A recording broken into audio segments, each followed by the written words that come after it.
పరిశుద్ధ దినము, చాలా పవిత్రమైన దినము. దేవుడు మనందరినీ కూడా పరిశుద్ధపరిచినాడు కాబట్టి పరిశుద్ధ దేవుని మందిరంలో మోకరించి ఆయన సన్నిధిలో ఆరాధించగలుగుతున్నాం. దేవుడే మనల్ని ఏర్పాటు చేసుకోలేకపోతే, అమూల్యమైన పాపం లేని పరిశుద్ధ రక్తంలో కడగకపోతే ఈ ధన్యత ఈనాడు మనకి ఇక్కడ లేదు. లోకంలో ఉన్న వారందరికంటే మనం శ్రేష్ఠులమా? వారందరికంటే మనం ఏమైనా గొప్ప వాళ్ళమా? ఎంత మాత్రము కాదు. కానీ కేవలము యేసయ్య యొక్క మహాకృప,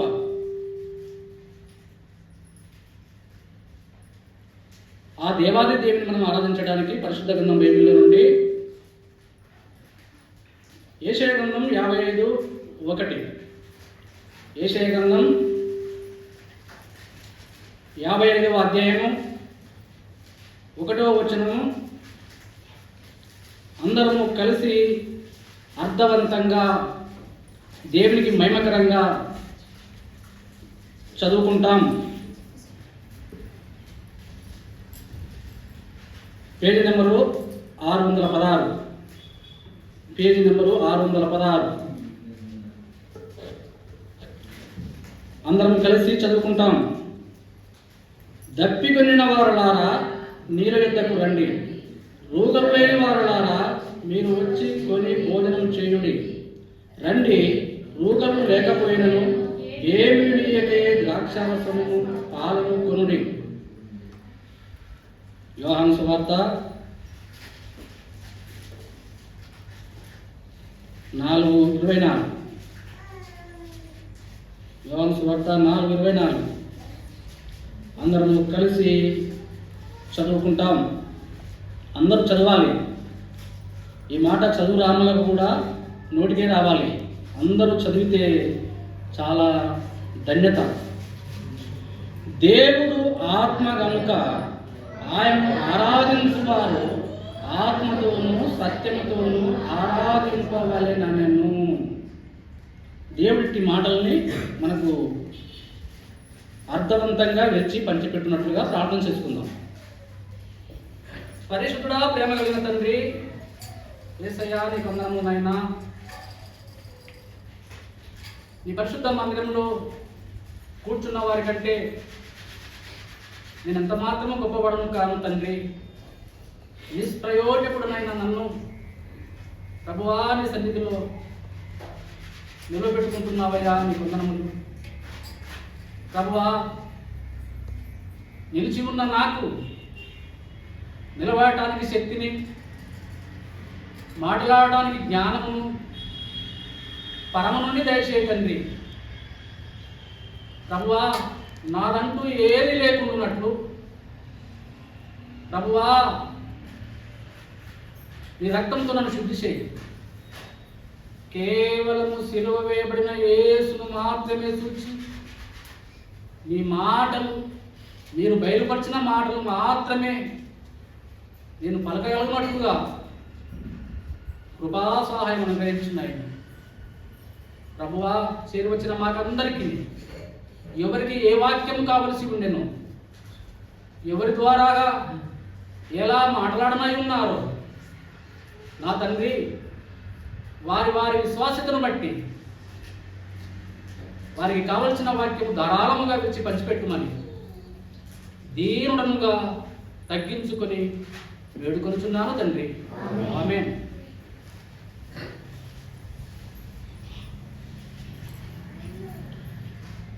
క్రీస్తు పూర్వము 700 సంవత్సరాల క్రితమే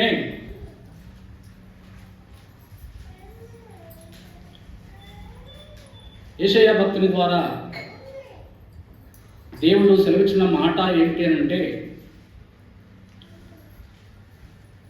సర్వ మానవాళిని ఉద్దేశించి దేవుడు మాట్లాడుతున్నటువంటి ఈ మాట ఏమిటి అంటే, దప్పిగొనిన వారలారా నీళ్ళ యొద్దకు రండి అంటున్నాడు. దప్పిగొనిన వారలారా నీళ్ళ యొద్దకు రండి.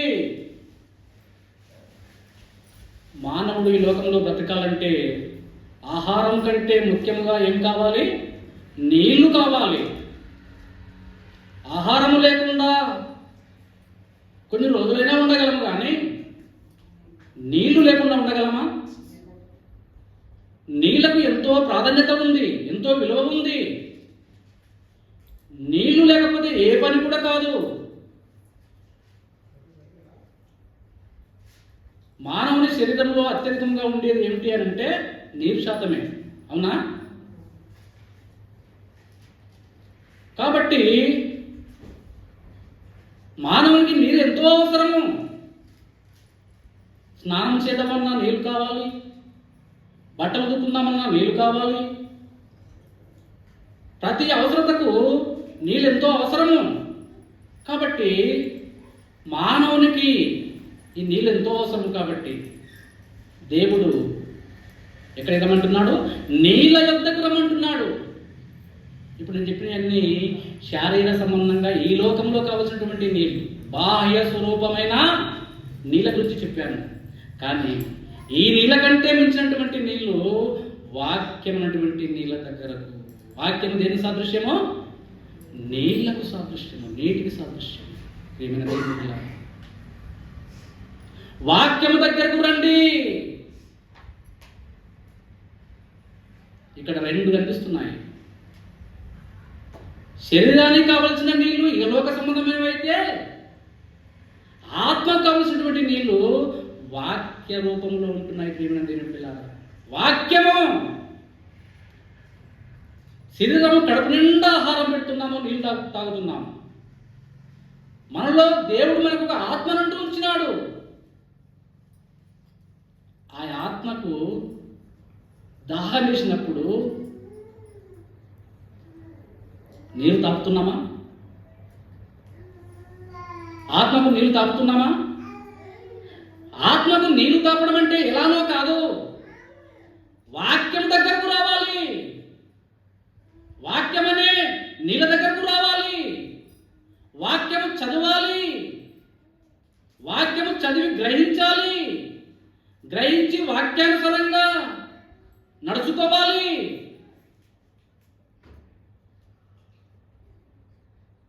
ఆత్మకు నీళ్లు లేక దప్పిగనున్న సంగతి ఎవరు తెలుసుకున్నారు? యేసయ్య తెలుసుకున్నాడు. మనం ఎరగలేము. ఓ దప్పిగనున్న వారలారా నీళ్ళ యొద్దకు రండి. ఆత్మీయ దప్పిక, ఆహార వాక్యం లేని కొరత దేవుడు చూపిస్తున్నాడు మనకు. వాక్యం లేని కొరత దేవుడు చూపిస్తున్నాడు. ఎడారిలో నీరు లేకపోతే ఎంత తల్లడిల్లిపోతామో, దేవుని ఆత్మ మనలో ఉంటే ఆ ఆత్మకు వాక్యమైన ఆహారం లేకుండా, వాక్యమైన నీరు లేకుండా తాళతాళలాడుతూ ఉన్నాడంట దేవాది దేవుడు. దేవుని బిడ్డలారా, నరుని ఆత్మ యెహోవా పెట్టిన దీపం. ఆత్మను ఆర్పకుడి. ఆత్మ ఆరిపోవద్దంటే నీళ్లు కావాలి. ఆత్మను ఆర్పకూడని చెప్తున్నాడు దేవుడు. మొదటి దశలో నేను దశపత్రిక 5వ అధ్యాయంలో ఆత్మను ఆర్పకుడి. ఆత్మ ఆరిపోవద్దంటే నీళ్ళ దగ్గరకు రావాలి. వాక్యాన్ని చదవాలి. వాక్యం అర్థం చేసుకోవాలి. ఆ వాక్యం ఏం చేస్తుంది మరి? కీర్తనలు 119:50 వచనంలో రాయబడినట్టుగా, నీ వాక్యం నన్ను బ్రతికించుచున్నది. బ్రతికించే వాక్యం దగ్గరికి రావాలి. దాహం ఎక్కువైతే ఏమవుతుంది? దాహం బాగా అవుతున్నది, ఎండ వేళ, నీళ్ళు ఎక్కడ దొరకడం లేదు, నోరెండుకపోయి మరణకరమైన పరిస్థితులు ఏర్పడతాయి. అలా మరణించే వాళ్ళు చాలా మంది ఉన్నారు. ఇంతకుముందే ఒకసారి చెప్పాను మీకు, గత 10 సంవత్సరాలు అవుతున్నదో 10 అవుతున్నదో కాకపోవట్లేదు, మహబూబ్ నగర్ జిల్లాలో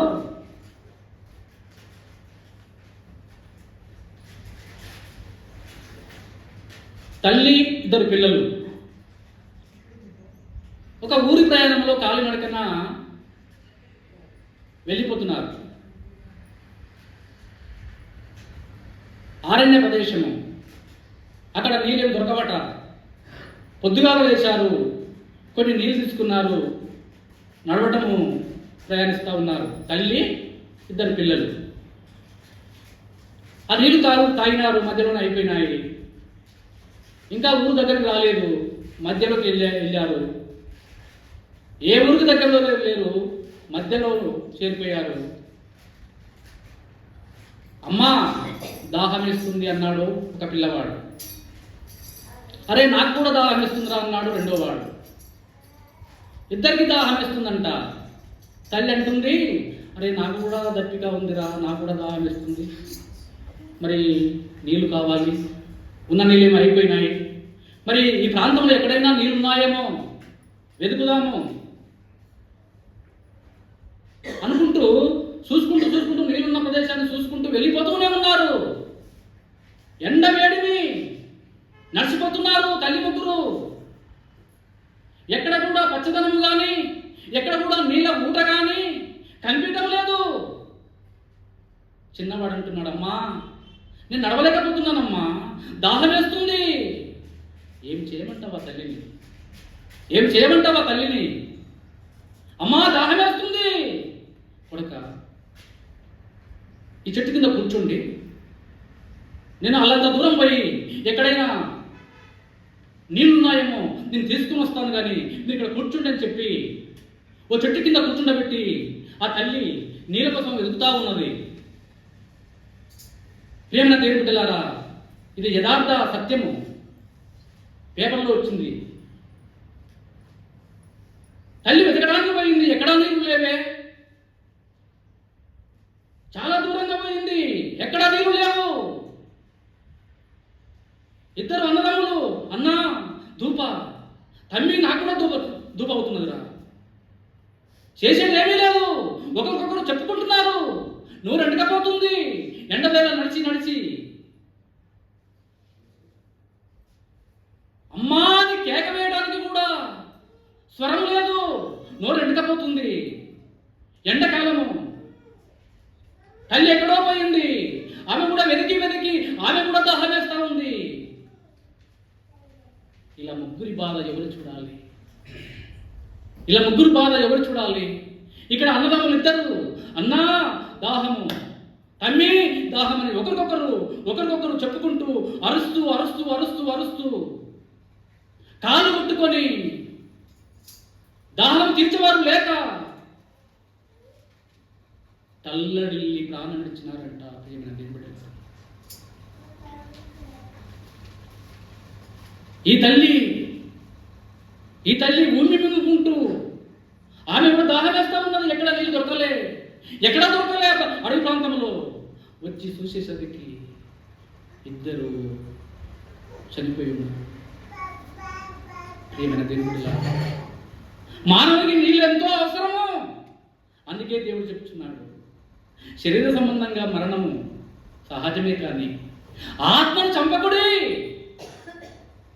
ఆత్మను ఆర్పకుడి. దప్పికొనిన వారలారా నీళ్ళ యొద్దకు రండి. అందుకే ఆ దేవాది దేవుడు, ఆ కరుణా సంపన్నుడు, ఆ యేసుక్రీస్తు ప్రభువు మనందరినీ అలా దప్పికొని చావకుండునట్లు నీళ్ళ యొద్దకు రండి అంటున్నాడు. ప్రియమైన దేవుని బిడ్డలారా, నీళ్ళ యొద్దకు వస్తే ఏం జరుగుతుందంట? నీళ్ళంటే ఏమనుకున్నాము? వాక్యమైనటువంటి నీళ్ళు. ఆ వాక్యమైన నీళ్ళ దగ్గరకు వస్తే, నీ వాక్యం నన్ను బ్రతికించుచున్నది, నా సమస్త బాధలలో అదే నాకు నెమ్మది కలిగించుచున్నది. కుటుంబాలలో నెమ్మది కలగాలన్నా, సమస్త బాధలు తొలగిపోవాలన్నా పరిష్కారం ఏమిటి అంటే దేవుని యొక్క వాక్కు, దేవుని యొక్క మాటలు, ఆయన ఊరడించే మాటలు, ఆదరించే మాటలు.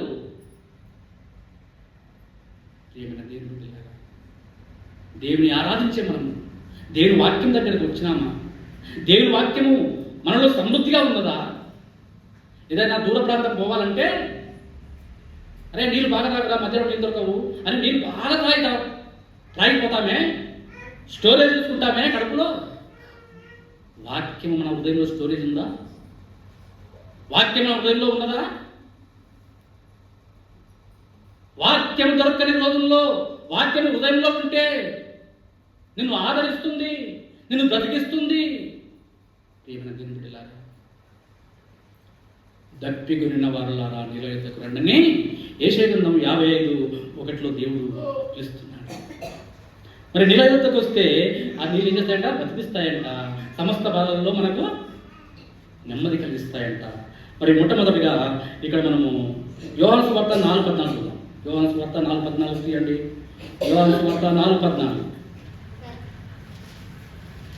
యోహాను సువార్త 4:14 చూసిన చదవండి.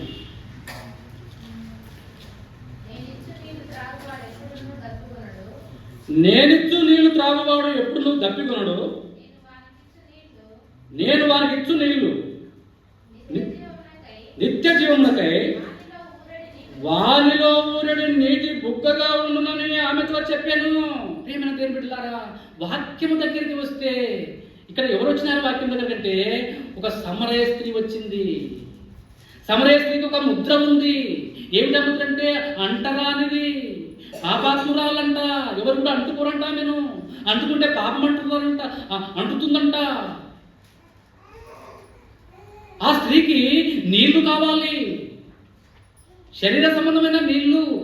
మనము ఆ కడవ తీసుకొని బావి దగ్గరకు వచ్చిందని కాదు, కానీ ఆత్మ సంబంధమైన నీళ్ళు అవసరమైంది ఆమెకి. ఎందుకంటే ఆమెలో వాక్యం లేని కారణాన్ని బట్టి పాపంలో పడిసస్తా ఉంది, పాపంలో పడిపోతా ఉంది. పాపం అనే ముద్ర ఆమె వేసినారు. ఆ సమరయ గ్రామస్తులు అందరూ కూడా పాపం అనే ముద్ర వేసి ఉన్నారు ఆమెకి. ఆ ముద్రను చెరపాలి, ఆ ముద్రను తీసివేయాలి. ఏ మానవుని వల్ల అవుతుంది? ఏ మానవుని వల్ల అవుతుంది? మానవులు చేసుకున్నటువంటి, మానవులు పూజిస్తున్నటువంటి ఏ దేవుని వల్ల అవుతుంది? ఏ దేవుని వల్ల అవుతుంది? కరుణా సంపన్నుడు ఆ యేసుక్రీస్తు ప్రభువు ఆ పాపము ముద్ర తీసివేయడానికి తానే తన దగ్గరికి వచ్చినాడు, సమరయ స్త్రీ దగ్గరికి వచ్చినాడు, ఆమెతో చర్చించినాడు. ప్రియమైన దేవుడిలా, అమ్మా ఎన్ని నాళ్ళు నువ్వు ఈ బాహ్య స్వరూపమైనటువంటి బావి నీళ్లు తాగుతావు? ఎన్ని నాళ్ళు నువ్వు బాహ్య స్వరూపమైనటువంటి బావి నీళ్లు త్రాగి ఈ పాపం ముద్ర అలాగే ఉంచుకుంటావు? ఇప్పుడు తీసుకుపోయినావు, తాగుతున్నావు, మళ్ళీ తూపు అవుతున్నది. కానీ నేను ఇచ్చి నీళ్ళు త్రాగువాడు ఎప్పుడునో తప్పికొనడు. నీవు జీవజలంలో ఊట దగ్గరికి వచ్చినావు. చూడండి, ఈ బేతెస్తానటువంటి ఈ కోనేరు జీవజలంలో ఊట. మర్చిపోవద్దు, మనమందరం ఎక్కడికి వచ్చినామంటే బేతెస్తా అనేటువంటి కోనేరుకి వచ్చినాము. ఈ కోనేటిలో ఏమున్నాయంటే నీళ్లున్నాయి. నీళ్ళు అలాగనే మెల్లగా కదలకుండా ఉంటే ప్రయోజనం లేదు. నీళ్లు కదలాలి, కదలిక రావాలి. వాక్యము ఏదో హృదయంలో ఉన్నదంటే నెమ్మదిగా అలాగనే ఉంచుకోవడం కాదు. వాక్యము చెల్లించాలి, వాక్యం ఇతరులకు ప్రచురపరచాలి, వాక్యం ఇతరులకు తెలియపరచాలి. ఆ కోనేటిలో నీళ్లు కదలకుండా ఉన్నప్పుడు స్వస్థత జరుగుతున్నదా? నీళ్లు కదిలినప్పుడు స్వస్థత జరుగుతున్నదా? నీరు కదిలినప్పుడే కదా. మన హృదయంలో వాక్యమైన నీటిని అలాగే పెట్టుకొని కదలకుండా నా వరకు నేను రక్షణ పొందినాను, నేను బాగానే ఉన్నాను, నా ఇంటిల్లి పాలు బాగానే ఉన్నారని సంతోషపడటం ఎంతవరకు సహజం, సమంజసం ఇది? దేవుడు అంటాడు, నిన్ను వల్ల నీ పొరుగు వాడిని ప్రేమించు. నీకు నువ్వే రక్షణ పొందుకుంటే ఎలా? నీకు చెప్పినటువంటి వాక్యము, నీకు సమృద్ధి ఉన్నటువంటి వాక్యము నీ పొరుగు వాళ్ళకు చెప్పాయి, నీ పొరుగు వాళ్ళకు చెప్పాయని చెప్పి దేవుడు ఉపదేశిస్తూ ఉన్నాడు. ప్రియమైన దేవుడిలా, ఈ పాపాత్మురాలైన స్త్రీ ఆ నీళ్ళ దగ్గర వచ్చిన కారణాన్ని బట్టి ఎప్పుడైతే ఆ దేవుడి నుండి, ఆ దేవాది దేవుడి నుండి, యేసయ్య నోట నుండి ఆ మాట వెల్లడైందో, ఇది మనం అంశం కాదు పొడిగించుకోవడానికి, కానీ షార్ట్గా చెప్పుకుందాం. ఎప్పుడైతే అవి ఎక్కడికి వచ్చింది? జీవజలంలా చదవండి, మరోసారి చదవండి అన్నమాట. యోహాను సువార్త 4:14. నేనిచ్చు నీళ్ళు తాగువాడు ఎప్పుడునూ దప్పికొనడు. నిలిచి నీళ్ళు తాగితే ఎప్పుడు దప్పికొనవు అని చెప్పగానే ఆమె ఏం గ్రహించిందంటే, అయ్యా నువ్వు మామూలు మనిషి కావు, నువ్వు మెస్సియావు, నువ్వు క్రీస్తువు, నువ్వు అభిషక్తునివి అని చెప్పి ఆమెలో ఒక కార్యము జరుగుతూ వచ్చింది అంతర్యంలో. ప్రియమైన దేవుని బిడ్డలారా, ఆ దేవుడు సంపాదించినటువంటి ఆ మాటల్లో ఆమె పాపం స్థితంతాన్ని బయట పెట్టినప్పుడు ఆమె హృదయంలో కార్యం జరుగుతూ వచ్చింది. పాపం అనే కుండను అలాగే ఎత్తేస్తా వచ్చింది, కింద వదిలిపెడతా వచ్చింది, పాపాన్ని వదిలిపెడతా వచ్చింది. జీవజలముల యూట వద్దకు వచ్చినటువంటి ఆ సమరయ స్త్రీ సమరయ గ్రామానికి వెళ్ళి, సమరయ గ్రామం అంతా కూడా వాక్యమైన నీళ్ళని ఊరి వాళ్ళందరికీ అందిస్తా ఉన్నారు. ప్రేమ దేవుడిలా, అమ్మా మెస్సే కొరకు మనం కనిపెట్టుకుంటున్నామే, ఆ మెస్సే వచ్చినాడు, నేను చూసినాను. ఎన్నో సంవత్సరముల నుండి మన తాత తండ్రుల కాలం నుంచి మెస్సియా వస్తాడని మనము ఎవరి కొరకైతే ఆరాటపడుతున్నామో, ఎవరి కొరకైతే నిరీక్షిస్తున్నామో, ఆ మెస్సియా వచ్చినాడు, రండి అని చెప్పి అందరినీ తీసుకొని మెస్సియా దగ్గరికి వచ్చింది.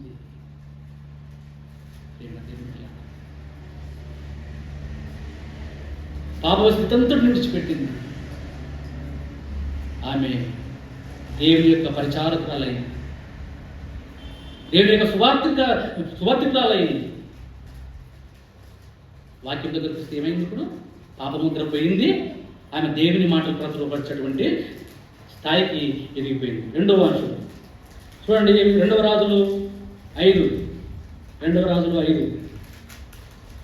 2వ రాజులు 5.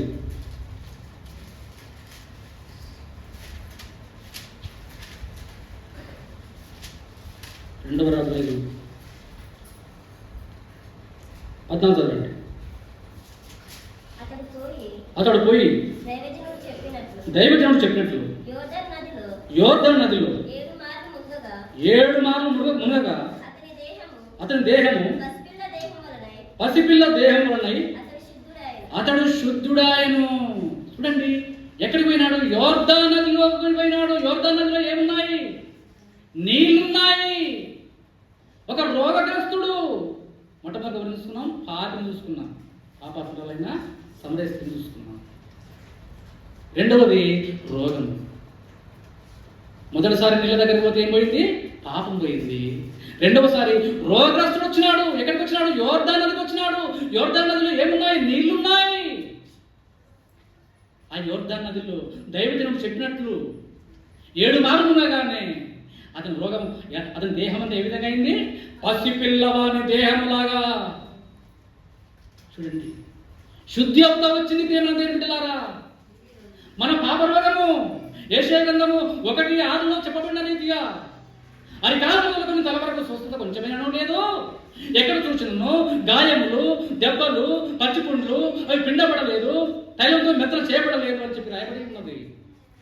అలాంటి రోగము, ఆ కుష్ఠు రోగము ఎక్కడ పోవాలంట? ఎక్కడికి పోతే పోతుంది?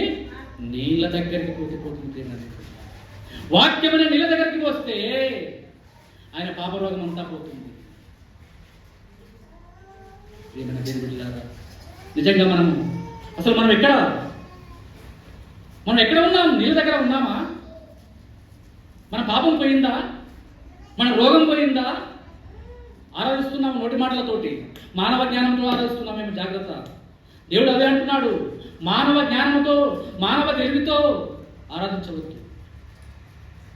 ఆత్మస్వరూపంలోనికి మార్చబడిన మనము, దేవుడు ఆత్మ గనక ఆయన ఆరాధించే మనము ఆత్మతో సత్యముతో ఆయన ఆరాధించాలి.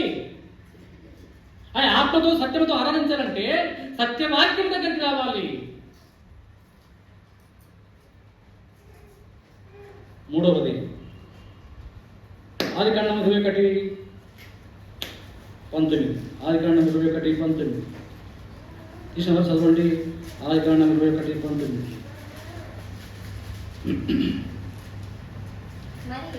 మరియు దేవుడు ఆమె కన్నులు తెరిచినందున ఆమె నీళ్ళ ఊట చూచి వెళ్ళి ఆ తిప్తిని నీళ్లతో నింపి చిన్నవానికి త్రాగనిచ్చెను. ఎవరిమే? హాగరు. ప్రేమైన దేవుని బిడ్డలారా, హాగరు తన పిల్లవాడిని దాహంతో తాహతాహలాడుతూ ఉంటే, బాధపడతా ఉంటే, చేసేది లేక ఒక పొద కింద పడేసి నీళ్లు వెతకడానికి పోయింది. ఇంతకు మనం చెప్పుకున్నాం కదా, ఒక తల్లి ఇద్దరు పిల్లలు వదిలిపెట్టి నీళ్లు వెతకడానికి ఎలా పోయిందో, ఈ హాగరు కూడా ఆ పిల్లవాడిని ఓ పొద కింద వదిలిపెట్టి నీళ్ళు ఎక్కడ దొరుకుతాయని చూసి దిక్కుతోచక ఆమె కూడా నా పిల్లవాడిని సాగు నేను కనులారా ఎలా చూడగలను అని చెప్పి చాటుకు కూర్చుని బాధపడుతుందంట, వేదన పడుతూ ఉందంట. దీని ఆ చిన్నవాడు కూడా దేవునికి మొరపెడతా ఉన్నాడంట. చూడండి 20 వచనం. దేవుడు ఆ చిన్నవానికి తోడై ఉన్నాడు. అతడు పెరిగి పెద్దవాడై అంతకన్నా ముందులా 18 నువ్వు లేచి ఆ చిన్నవాణి లేవనెత్తి నీ చేత పట్టుకొనుము, వాడిని గొప్ప జనముగా చేసేదనని ఆమెతో అనెను. ఆ చిన్నవాడిని లేపి చేతుల్లో పట్టుకొని అది ఎక్కడికి వచ్చిందంటే 19. మరియు దేవుడు ఆమె కన్నులు తెరిచినందున, చాలు, దేవుడు ఆమె కన్నులు తెరిచినాడు కాబట్టి ఏం కనపడిందంటే నీటి బుగ్గ కనపడింది. ప్రేమను దేవుడిలారా, ఏసేం నమ్ముకున్నాం, మన మనోనేత్రాలు వెలిగింపబడాలి. గుడ్డితనంతో, ఆత్మీయ గుడ్డితనంతో ఉండవద్దు. ఈ ఆగరులాగా హాగరుకు దేవుడు తన కన్ను తెరిపించినాడు. ఎప్పుడంటే నీటి బుగ్గ దగ్గరకు వచ్చి ఏమైంది? ఇక్కడ హాగరు యొక్క మనోనేత్రాలు వెలిగింపబడ్డాయి, నీటి బుగ్గ కనబడింది, పిల్లవారి దాహార్తి తీర్చబడింది. ప్రేమ దేవుడిలారా, మనము కూడా నీటి దగ్గరికి వస్తే మన వేదన తీరుతుంది, మన మనోనేత్రాలు వెలిగింపబడతాయి. చూడండి ఇంకొక మాట, 16:7. ఆదికాండం 16:7.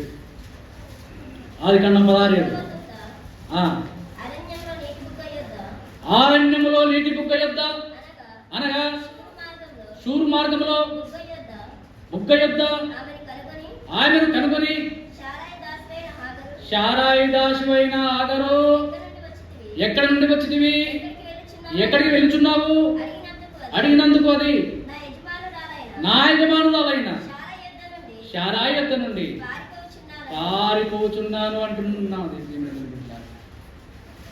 పారిపోయే స్థితిలో మనం ఉండవద్దు. అప్పుడు దేవుడు అంటున్న మాట ఏమిటి అని అంటే, నువ్వు వెళ్ళి ఏమన్నాడు?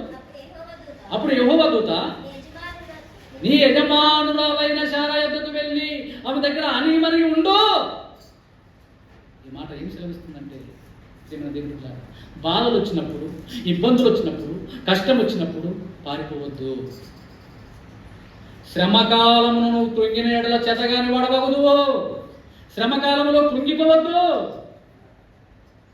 లేవనెత్తే దేవుడు మనకు ఉన్నాడు. నా శత్రువా నా మీద అతిశయపడకును, నేను క్రింద పడినను పైకి లేతును. మీకు అదంతము 8:7లో రాయబడినటువంటి మాట. నా శత్రువా నా మీద అతిశయపడకు. ఆ శత్రువు ఏం చేస్తాడంటే పారిపోయేలా చేస్తాడు. పారిపోవద్దు. క్రైస్తవులు ఇప్పుడు ఎంత మాత్రం కూడా పారిపోవద్దు. ఇబ్బందులు వచ్చినప్పుడు, సమస్యలు వచ్చినప్పుడు, అనారోగ్య పరిస్థితులు వచ్చినప్పుడు ఎక్కడ కూడా దేవుని దగ్గర పరిష్కారం దొరుకుతుంది. నీటి బుగ్గ దగ్గర ఈమెకు పరిష్కారం దొరికింది. ఎక్కడైతే పారిపోతా ఉందో పారిపోకుండానట్లు నీటి బుగ్గ దగ్గరకు వస్తే ఏం దొరికింది? పరిష్కారం దొరికింది.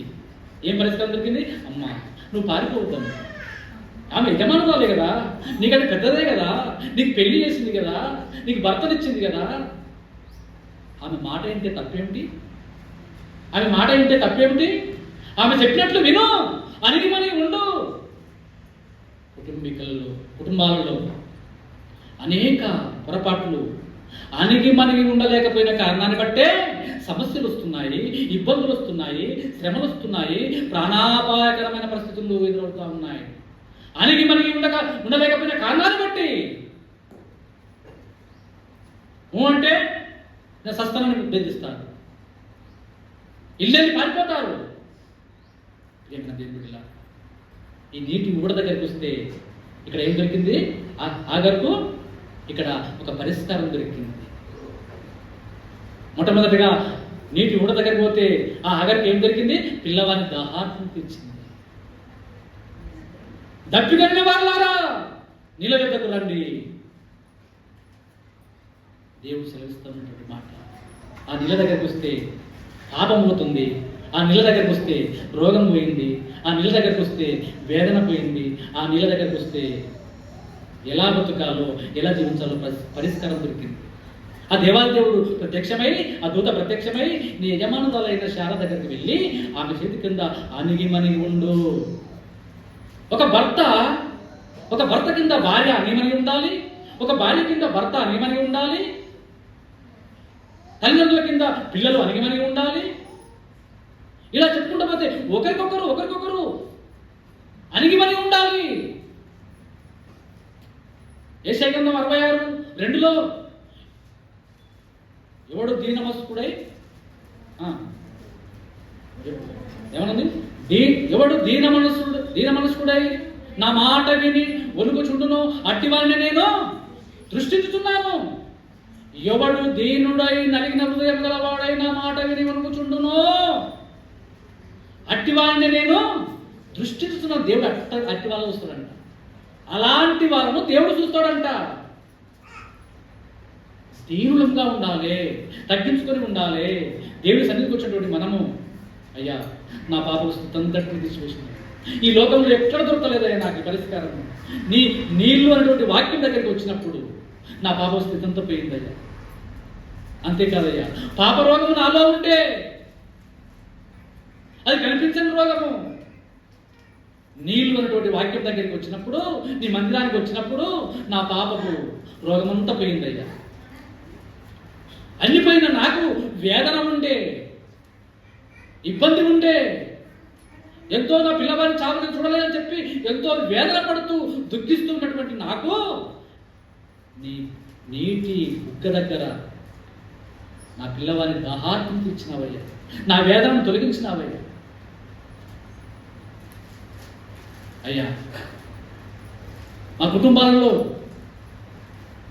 వ్యాజ్యం పుట్టగా నా యజమానులతో నాకు పొంతన లేకుండా నేను సహించలేక, నేను భరించలేక వేదన పడి పారిపోతా ఉంటే పారిపోవద్దు అని చెప్పి తన కుటుంబంలో సైక్యతగా సహోదరులు ఐక్యత కలిగి నివసించుట ఎంత మేలు, ఎంత మనోహరం. అయ్యా, నాకు పరిష్కారం దొరికిందయ్యా. కుటుంబంలో కలిసి జీవించేటువంటి ధన్యత నాకు ఇచ్చినావయ్యా, నీకు వందనాలు. దేవుడిలా ఆరాధించే మనము అలాగా దేవుని సన్నిధిలో మనం ఆరాధించబద్ధమైన. చివరిగా ఇంకొక మాట చూసుకుందాం. యోహాను సువార్త 2:7. యోహాను సువార్త 2:7. చివరిగా యోహాను సువార్త 2:7.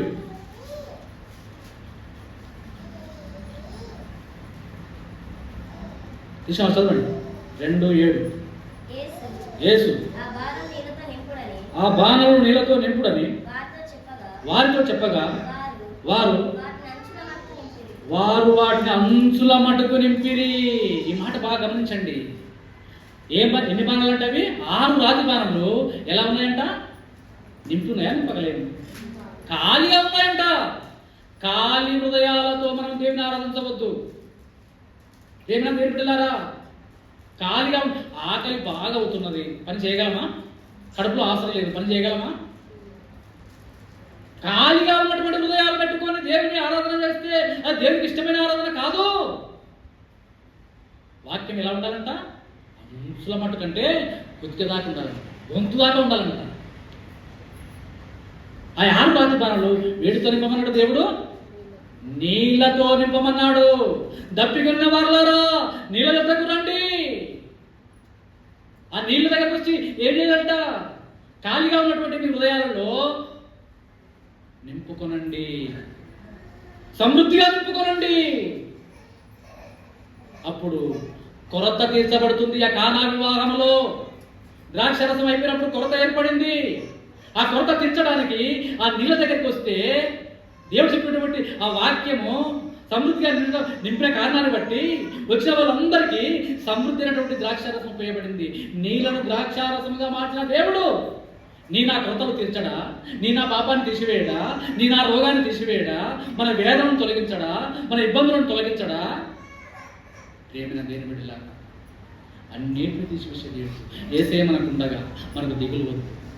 ఆయన సన్నిధిలో మనము వాక్యానుసారంగా ఆరాధించండి. ఒక సహోదరుడు, ఒక సహోదరుడు. మొట్టమొదటిగా సండే స్కూల్ టీచరు వచ్చిరా? పిల్లలు వచ్చిరా? ఇవాళ పిల్లలు అంతే జనం ఉందమ్మా. సరే, ఉన్న వాళ్ళైనా రెండు ఏం కాదు. మరి ఒక పాట పాడుతుంటే వెళ్ళిపోతున్నా. సరే, ఎక్కువ లేరు కదా. సరే, ఏం కాదు, ఉన్న వాళ్ళు తీసుకొని పోయి కాదు. నువ్వు చెయ్యి ఫస్ట్.